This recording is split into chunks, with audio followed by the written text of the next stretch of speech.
Everyone, आज के video में हम डिस्कस करने वाले हैं मॉन्ट्रियल प्रोटोकॉल के बारे में। मॉन्ट्रियल प्रोटोकॉल जो है वो ओजोन लेयर डिप्लीशन से रिलेटेड है। ओजोन लेयर डिप्लीशन का कंसेप्ट अगर आपको नहीं पता है तो लिंक आपको डिस्क्रिप्शन में मिल जाएगा, आप वो वाला लेक्चर देख सकते हैं। मॉन्ट्रियल प्रोटोकॉल कहाँ पे साइन हुआ था? मॉन्ट्रियल जो है वो एक सिटी है कनाडा के अंदर, देयरफॉर इसका नाम पड़ा मॉन्ट्रियल प्रोटोकॉल। एंड ये किसके ऊपर बेस्ड है? It is based on the substances that deplete ozone layer.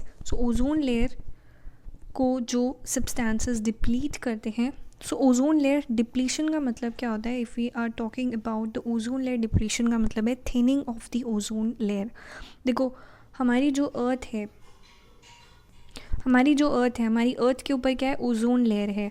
ठीक है, हमारी अर्थ के ऊपर क्या है? ओजोन लेयर है, जो कि हमें हार्मफुल यूवी रेडिएशन से बचाती है।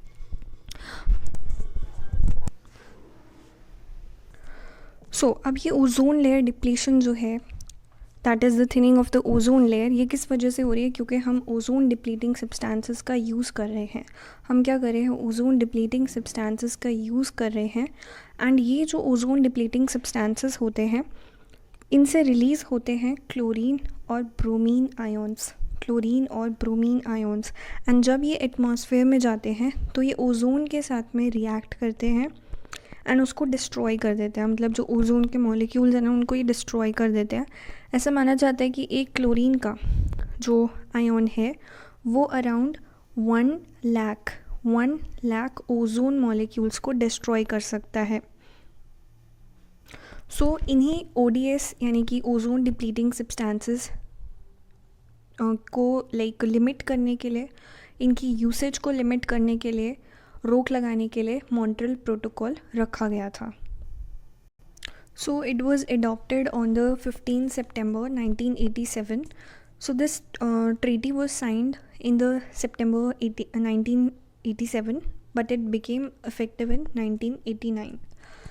India has phased out the CFCs. CFCs is the chlorofluorocarbons, carbon tetrachloride, halogens, methyl bromide, methyl chloroform. ये सारे क्या है? ODS हैं। देखो, अब ये ODS का अगर हम देखें, फॉर एग्जांपल क्लोरोफ्लोरोकार्बन्स कहाँ से आते हैं? जो हम रेफ्रिजरेटर्स हैं हमारे घर के अंदर। वी हैव दी रेफ्रिजरेटर्स, हमारे घर में AC है, उनसे निकलते हैं क्लोरोफ्लोरोकार्बन्स। बाकी जो ड्राई क्लीनिंग एजेंट्स हैं, सॉल्वेंट्स हैं, वहाँ से निकल सकते हैं। फिर हैलोन्स आते हैं। हैलोन्स जो है वो भी ODS हैं, जो कि फायर एक्सटिंग्विशर के अंदर होते हैं, वहाँ से निकलते हैं। Then we have the carbon tetrachloride, CCl4 carbon tetrachloride. ये भी जो है फायर एक्सटिंग्विशर्स में होती है, सॉल्वेंट्स के अंदर होती है। फिर हमारे पास आता है मिथाइल क्लोरोफॉर्म। मिथाइल क्लोरोफॉर्म जो है वो एरोजोल्स के अंदर होता है। It is present in the aerosols. Methyl chloroform adhesives और एरोजोल्स में मिलेगा। हाइड्रोफ्लोरोकार्बन्स जो है fire extinguishers, AC, solvents. India ने अभी chlorofluorocarbons, carbon tetrachloride, halons, methyl bromide, methyl chloroform के ऊपर कंट्रोल लगाई है। जनवरी 2020 के अंदर इंडिया के अंदर हाइड्रोक्लोरोफ्लोरोकार्बन्स 141B, जो कि फोम इंडस्ट्री के अंदर यूज़ होता था, वो बैन हो गया था। Then currently we are at stage 2 of the hydrochlorofluorocarbons phase out management plan. Phase out का मतलब है कि उसको हम बैन कर दें, उसको एलिमिनेट कर दें, उसका यूज़ जो है फर्दर उसके ऊपर प्रतिबंध लगा दिया जाए, दैट इज़ फेज़ आउट। अब कंट्रीज़ जो है पहले वो यूज़ कर रही थी हाइड्रोक्लोरोफ्लोरोकार्बन्स, लेकिन वो ODS था, यानी कि वो ओजोन डिप्लीटिंग सब्सटेंस था। तो अब वो स्विच कर गए, मतलब जो कंट्रीज़ थे अब वो स्विच कर गए ऑल्टरनेट सब्सटेंस के ऊपर, विच इज़ द HFC, हाइड्रोफ्लोरोकार्बन्स, जो कि ओजोन को डिप्लीट नहीं करता था। तो यहाँ पर जो हमारा मॉन्ट्रियल प्रोटोकॉल था उसने क्या बोला कि हम यहाँ पर क्या यूज़ कर सकते हैं? हाइड्रोफ्लोरोकार्बन्स का यूज़ कर सकते हैं, क्योंकि वो ओजोन डिप्लीटिंग सब्सटेंस नहीं है। तो मॉन्ट्रियल प्रोटोकॉल ने ये बोला था कि जो भी सब्सटेंसेस ओजोन डिप्लीटिंग है उनके ऊपर हम रोक लगाएं एंड उनको या तो बैन कर दिया जाए या उनका जो डिफरेंट कंट्रीज़ को बोला कि भाई इन पे जो है रोकथाम करी जाए, इनके ऊपर प्रतिबंध लगाया जाए। लेकिन एक ऑल्टरनेटिव दिया गया कि आप हाइड्रोफ्लोरोकार्बन्स जो है उसको अलाउ करा गया कि आप इसको यूज़ कर सकते हो क्योंकि वो ओजोन डिप्लीशन नहीं करता था। तो पहले क्या हो रहा था, पहले कंट्रीज़ वो यूजिंग दी, भाई फ्रिज एसी तो सब बना ही रहे हैं, बनाते ही थे, अभी भी बना रहे हैं। सो पहले यूज़ करते थे chlorofluorocarbons, then HCFC which is hydrochlorofluorocarbons, and then जो ऑल्टरनेटिव था मॉन्ट्रियल प्रोटोकॉल का दैट वाज HFC हाइड्रोफ्लोरोकार्बन्स। लेकिन दिक्कत ये है कि ये जो हाइड्रोफ्लोरोकार्बन था वो ग्लोबल वार्मिंग को कंट्रीब्यूट करता था। सो यहाँ पे देखिए, सबसे पहले हमने CFCs के ऊपर आए, उसके बाद हम HFC हाइड्रोक्लोरोफ्लोरोकार्बन्स के ऊपर आए, एंड फिर हम इनमें क्या हुआ कि एक ऑल्टरनेटिव दिया गया विच वाज दी हाइड्रोफ्लोरोकार्बन्स। अब देखिए जो हाइड्रोफ्लोरोकार्बन है ये ओजोन डिप्लीशन तो नहीं कर रहे हैं, लेकिन ये ग्रीन हाउस गैसेज हैं। So they are a part of green house gases, and green house gases आपको पता है कि वो ग्लोबल वार्मिंग कॉज करता है। सो एक क्लैश हो गया मॉन्ट्रियल प्रोटोकॉल और क्योटो प्रोटोकॉल के अंदर। मॉन्ट्रियल प्रोटोकॉल तो ये बोलता था कि भाई ओजोन डिप्लीटिंग सब्सटेंसेस के ऊपर प्रतिबंध लगाया जाए क्योंकि हमें ओजोन डिप्लीशन को कम करना है। क्योटो प्रोटोकॉल बोलता था कि जो भी ग्रीन हाउस गैसेस एमिटिंग कर रहे हैं सब्सटेंसेस, मतलब ग्रीन हाउस गैस एमिशन को हमें कम करना है, कम से कम करना है ताकि हम ग्रीन हाउस इफ़ेक्ट को स्टॉप कर सके। सो एक क्लैश हो गया क्योंकि ये जो HFC था वो ओजोन डिप्लीटिंग सब्सटेंस तो नहीं था, but it was contributing to the global warming, वो ग्रीन हाउस गैस था। सो देयरफॉर एक अमेंडमेंट की गई इसके अंदर 2016 के अंदर, जिसको बोला गया किगाली अमेंडमेंट। सो किगाली अग्रीमेंट जो है वो एक अमेंडमेंट है ऑफ द मॉन्ट्रियल प्रोटोकॉल के अंदर ही अमेंडमेंट है, थोड़े बदलाव किए गए।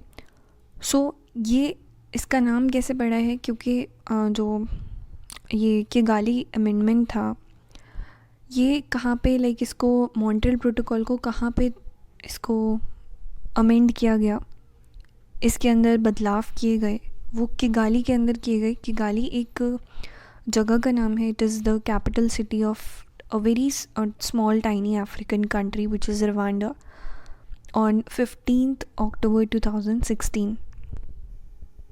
As per this agreement, जो भी यहाँ पे लाइक 197 नेशंस ने यहाँ पर पार्ट लिया था, इसको साइन करा था। सो जो भी यहाँ पे कंट्रीज़ ने पार्ट लिया था उनको बोला गया कि आपको क्या करना है, जो भी ODA सब्सटेंसेस हैं उनको रिडक्शन करना है उनके मैन्युफैक्चर में और उनके यूजेस में रफली by 80 to 85% till 2045. So this phase down is expected to arrest global average temperature rise up to 0.5 degrees Celsius by 2100 year. So यहाँ पे इन्होंने ना 3 कैटेगरीज़ बनाई, कंट्रीज़ को 3 कैटेगरीज़ में डिवाइड करा। पहली कैटेगरी थी डेवलप्ड कंट्रीज़ की, जैसे US, Japan, waste European Nations, और फिर उनके लिए जो बेस लाइन था, बेस लाइन का मतलब है कि किस ईयर को देख कर, मतलब किस ईयर को देखा जाएगा कि भाई इस साल से इतना था और इससे आपको कम करना है। सो बेस लाइन का मतलब है कि भाई 0 लेवल से देखा जाएगा, मतलब 2011 और 13 को बेस माना जाएगा कि मान लो यहाँ पर लेवल था 20, ठीक है, लेवल था 20, तो हमें क्या करना है, उसका 80% रिड्यूस करना है ऐसे, तो इसको लेवल माना जाएगा कि हाँ ये हमारा बेस लाइन है। उसके बाद फ्रीजिंग का मतलब है कि जैसे 2019 अगर फ्रीजिंग ईयर है, यानी कि जितना आपको करना है ओजोन डिप्लीटिंग सब्सटेंसेस का यूज़ या मैन्युफैक्चर, जो पीक यूज़ है या जो पीक एमिशन है वो कब तक होगा, 2019 तक। उसके बाद बंद कर देना, मतलब उसके बाद आपको एमिशन नहीं करना है ज़्यादा। 2019 पे आपका पीक होगा। उसके बाद आपको मैक्सिमम परसेंटेज रिडक्शन, यानी कि आपको 85% क्या करना है, रिड्यूस करना है। जो भी आपका लेवल था, मतलब जो भी इन कंट्रीज़ में ODS का लेवल था, उसको आपको रिड्यूस करना है बाय 85%। इनको ईयर दिया गया 2036 तक आपको 85% जो है एमिशन को रिड्यूस करना है। मतलब 2019 पे तो इनका पीक आ गया। पीक आने के बाद 2019 ऑनवर्ड्स उनको सारे जो रूल्स हैं उनको फॉलो करने हैं, और जो भी लाइक प्रतिबंध है उनको लागू करना है। बैन वगैरह जो भी, वो किस तरीके से वो कंट्रोल करेंगे बैन लगा के, या कैसे वो उसको कंट्रोल करेंगे ODS को, तो वो उनको 85% तक रिड्यूस करना है, रिडक्शन लाना है। Reduction in the production and consumption of the ODS, ozone depleting substances. That is, यहाँ पे किसकी बात हो रही है, हाइड्रोफ्लोरोकार्बन्स के बारे में बात हो रही है। फिर जो सेकेंड कैटेगरी है विच इज़ डेवलपिंग कंट्रीज़, जो बड़ी डेवलपिंग कंट्रीज़ हैं जैसे China, south Africa, Brazil etcetera, उनके लिए बेसलाइन था 2020 टू 2022 और फ्रीजिंग जो है ईयर दैट इज़ 2024, यानी कि 2024 पे उनकी पीक जितनी उनको लानी है वो ला सकते हैं, लेकिन उसके बाद से उनको कंट्रोल करना पड़ेगा।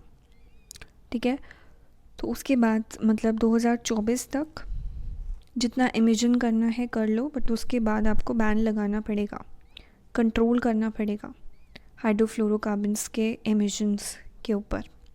तो 80% तक इनको रिडक्शन लाना है बाय 2045।